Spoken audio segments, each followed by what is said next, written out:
Duri dalam daging.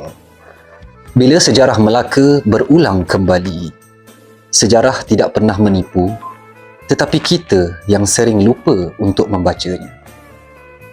Tatkala terdengar seruan supaya jangan mempolitikkan isu pendidikan dan hormati pilihan rakyat, jiwa anak bangsa yang sedar pasti tersentak.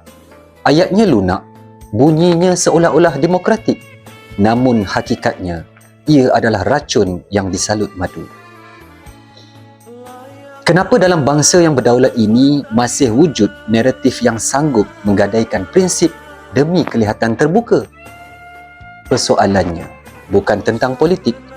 Persoalannya adalah tentang jati diri kita.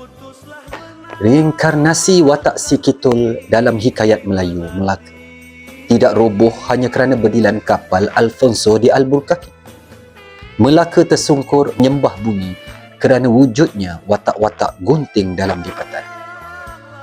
Watak yang sanggup membuka pintu kota dari dalam demi imbuhan, kuasa atau sekadar mahu dilihat relevan di mata orang asing. Adakah watak ini sudah mati? Tidak. Ia cuma bertukar wajah. Ia kini memakai kod jenama mewah dan berbicara di sidang media dengan lidah yang bercabang. Halalkan yang haram, haramkan yang halal.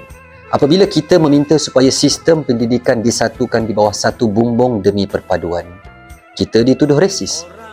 Tetapi apabila mereka mempertahankan sistem yang memisahkan anak bangsa sejak kecil, ia dipanggil hak asasi. Ini adalah paradoks yang menyedihkan.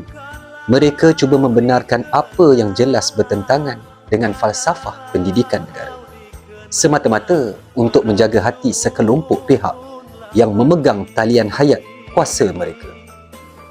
Hamba kepada kuasa dan material. Benarlah kata pujangga, ujian terbesar bangsa Melayu ini bukanlah kemiskinan, tetapi kesenangan. Apabila perut sudah kenyang dan kedudukan sudah selesa, mata hati mula menjadi buta. Prinsip perjuangan asal mudah dijual beli. Tanah air bukan lagi tempat tumpah darah, tetapi sekadar aset dagangan. Mereka lupa kuasa itu sementara. Tetapi pengkhianatan kepada bangsa akan terpahat sebagai arang di kening sampai bila-bila.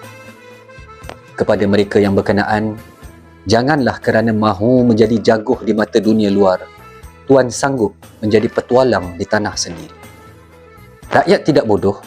Kami mungkin diam memerhati, tetapi kami sedang mencatat setiap butir bicara tuan dalam lipatan sejarah pengadilan bangsa.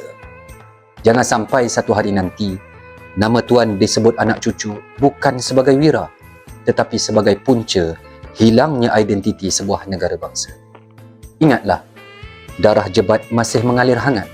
Pantang Melayu itu menyerah kalah pada kemungkaran di depan mata, demi agama, bangsa dan tanah air. Kita adalah hakim terakhir. Wahai anak bangsa sekalian, kuasa sebenar bukan terletak pada tanda tangan menteri atau pada kerusi empuk di pejabat berhawa dingin itu. Kuasa sebenar ada pada suara keramat rakyat.